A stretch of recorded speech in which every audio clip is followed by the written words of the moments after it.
Something else you do very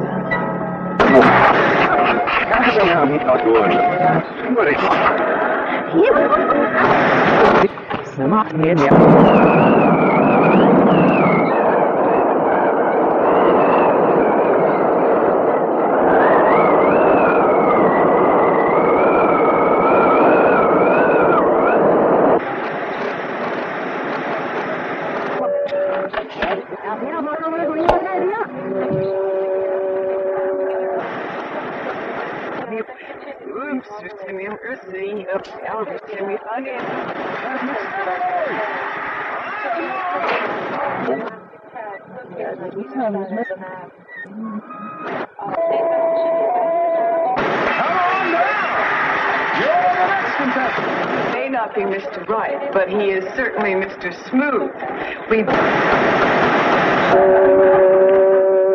Despite allegations that he is working for the Soylent Green Corporation, Dr. Kevorkian continues to help patients commit suicide.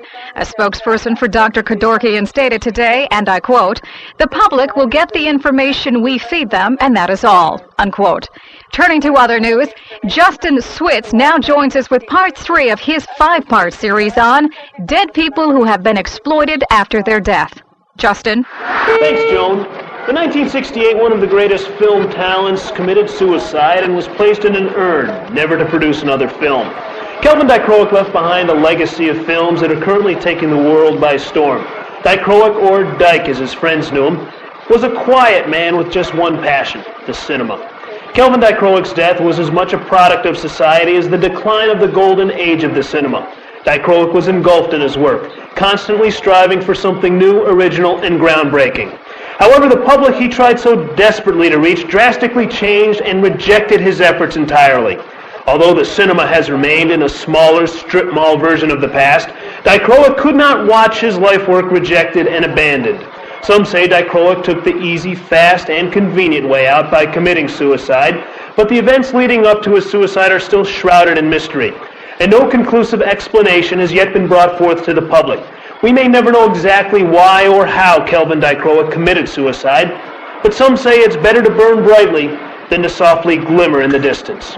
Maybe Dyke could not bear to watch the only passion he had in this life, the cinema, softly glimmer in the distance, as the public neglected and took for granted its true brilliance. But for whatever reason Kelvin Dyke committed suicide, the fact still remains, Kelvin Dyke has yelled his final cut. One thing about his films is that there's a certain cinematic virtuosity. The music operates at two levels. You have what's actually going on the screen, yet you also capture an underlying flow. It's disruptive. It brings out something that's so powerful, yet subversive. That's one thing that I really think is beautiful about his films. You have a commercial value, yet there's a deep artistic, almost revolutionary sense of the music as it comes across the screen. The Fast Food Zombie was originally shot in 70mm, and then transferred to Super 8, and then edited on 16mm, and then distributed on video. I think the results were really good for the director.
Welcome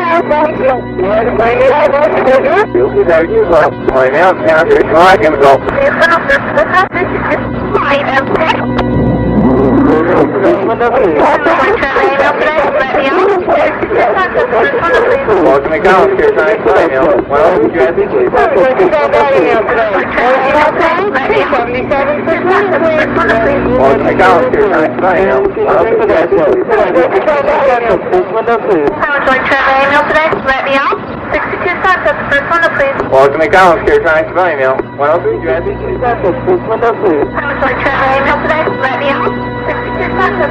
Welcome to Collins here, trying to buy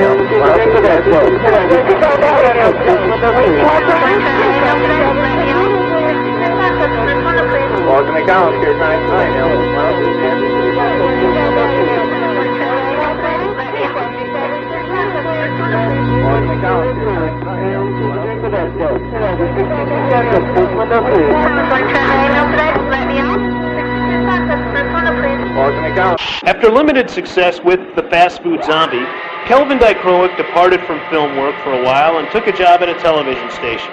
Despite the small salary he made and the long hours he worked, Dicroic managed to scrape together enough money to make another film. The director and the producer explores the relationships Dicroic experienced between people in the broadcasting industry. During the production of the film, Dicroic was said to have been on a drinking binge, which was fueled by the amount of red tape he had to cut through to get anything done in the broadcasting field. And I just cannot understand how this man, Dicroic, could have gotten popular. I mean, the only possible explanation is that he died when he was fairly young. There's no other explanation. I mean, he was just full of pretense. He was drunk half the time. His movies had no storyline. They were out of focus, and they were basically just boring garbage. I know Kelvin because he came in a while ago and wanted to order some Doc Martens. At first I thought he was kind of a little bit strange. No big deal. He kept bugging me. He stayed around for a really long time. Smelled funny, acted kind of drunk, kind of smelled like he'd been in a bar or something. Anyway, he ordered his shoes, left, no big deal. Then he started becoming a real problem. He kept coming in, calling, bugging me, driving me absolutely insane, asking me about these shoes. You know, he needed them for a film. He was like, they have to be here by my film, blah, blah, blah, blah. And I really had no control over it. This went on for a couple months. Finally, the shoes come in. I call him, and he never bothers to call me back. I guess I talked to somebody. I didn't even end up talking to him. And the film was over. They were done. They didn't need him anymore. But at least I have his deposit. He did have to put down 20%. So I still have $25 or so of his. And if you see him, tell him he can't have it back. He's dead. So what? He still can't have it back. It's mine. Hello. Yeah, Dave here. Right outside the door, over. Roll tape. Early. Yeah, we got a phone call one day from this producer from L.A., and he produces one of these reality TV kind of shows, you know, and he says he wants to come to town and shoot for 3 days. He wants to shoot on a Tuesday, a Wednesday, and a Friday. He says not on Thursday because Tuesday and Wednesday are going to be such long days. We're going to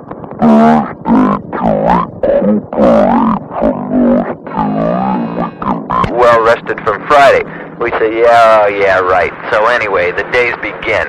They were the days from hell, let me tell you. The producer picked up his buddy from Detroit who's going to be the director for these 3 days. Hasn't seen him in a few years, but going to give him a break and give him a job for a while. Well, the director is totally Spastic. He's a chain smoker. He's about 34 years old. He's drinking water and pop all day long, nonstop. He's the most completely disorganized guy in the world.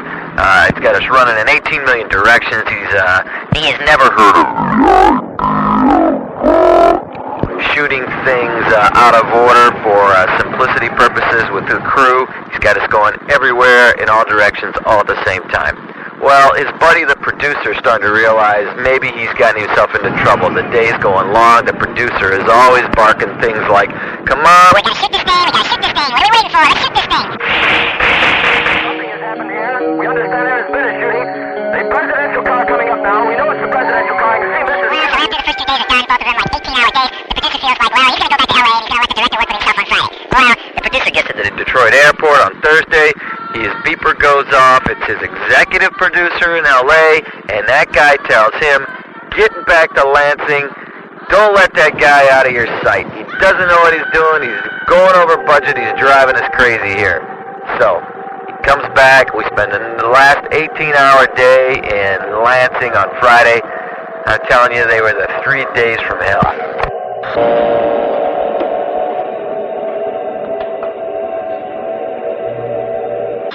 The director and the producer created some controversy when it was released in 1962. However, the film was only shown on public access and received very limited viewership. Despite this limited exposure, Kelvin gained a small, refined cult following. I mean, my brother has it hooked up. There's a great way that art can operate. There's a commercial level, and yet there's the revolutionary or passionate level that we want to operate on. And I think that amongst all the directors today, his films offer both the commercial value. I mean, it's all about money, honey. Whether you undermine the system or make it on top, or B, the director's dead. He's not making any more money. His relatives are chunk. His royalties, motherfucker. If I'm getting paid as a deceased or as a member of the deceased family, I'm still making money. He doesn't have any relatives. Well, hey, somebody's making it. I wish it was me, because I'd really throw the government over. We'd take that money and fuck people up. Kelvin continued to work in television and began production on his third film, simply titled The Potato Film. With the completion and limited release of The Potato Film, Kelvin gained a larger cult following and sparked the interest of a few critics. Now, there's a point in Kroic's Potato Film where the screen goes entirely black. And some critics view this as an artistic statement of a blackness to indicate silence and contemplation. However, I know for a fact that it was because he was passed out drunk. I remember the first time I saw The Potato Film. I wasn't expecting it because I was making out with my boyfriend in the back of the theater and a potato hit me. Well, the next time I went, I was for sure to bring my steady supply of potatoes, all different sorts, mashed potatoes, potato chips, french fries, shoestring potatoes. By the end of the movie, the screen was just covered in all that stuff. We didn't even want to see the other movie anyways. There was potatoes and Tootsie Pops, all that stuff on the screen. We just laughed.